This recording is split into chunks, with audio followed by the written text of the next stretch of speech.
ശബരിമല മകരവിളക്ക് ദിനത്തിൽ നിയന്ത്രണങ്ങൾ കടുപ്പിച്ച് ഹൈക്കോടതി. മകരവിളക്ക് ദിനത്തിൽ പ്രവേശനം 35,000 പേർക്ക് മാത്രമായി നിജപ്പെടുത്തി.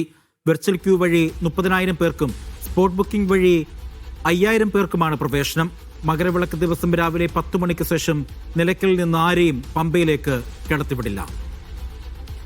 അഹമ്മദ് മുജതബയുണ്ട് വിവരങ്ങൾ നൽകാനായി. മുജതബ, ഒരു കടുത്ത നിയന്ത്രണം തന്നെയാണ് ഹൈക്കോടതിയുടെ ഭാഗത്ത് നിന്നും ഉണ്ടാകുന്നത്. നമുക്കറിയാം, ദിനംപ്രതി 90,000 പേരെയാണ് ദിനംപ്രതി കയറ്റിവിടുന്നത്. എന്തുകൊണ്ടാണ് ഈ 35,000 പേരെന്ന് നിജപ്പെടുത്തിയത്? ലക്ഷക്കണക്കിന് തീർത്ഥാടകർ മകരവിളക്ക് ദിവസം ശബരിമലയിൽ ദർശനം നടത്താൻ എത്തും എന്നുള്ളൊരു മുൻകൂട്ടി കണ്ടുകൊണ്ടാണ് ശബരിമലയുടെ ക്യാരിയിങ് കപ്പാസിറ്റി കൂടി ഉൾപ്പെടുത്തിക്കൊണ്ട് കർശന നിയന്ത്രണങ്ങൾക്ക് ഹൈക്കോടതി നിർദ്ദേശം നൽകിയിരിക്കുന്നത്. പ്രധാനപ്പെട്ട ഒരു കാര്യം, ജനുവരി 14 മകരവിളക്ക്. അന്ന് 30,000 ആളുകൾക്കാണ് സ്പോട്ട് ബുക്കിംഗ്, ഒപ്പം തന്നെ വെർച്വൽ ക്യൂ ബുക്കിംഗ്, ഒപ്പം തന്നെ സ്പോട്ട് ബുക്കിംഗ് 5,000 പേർ.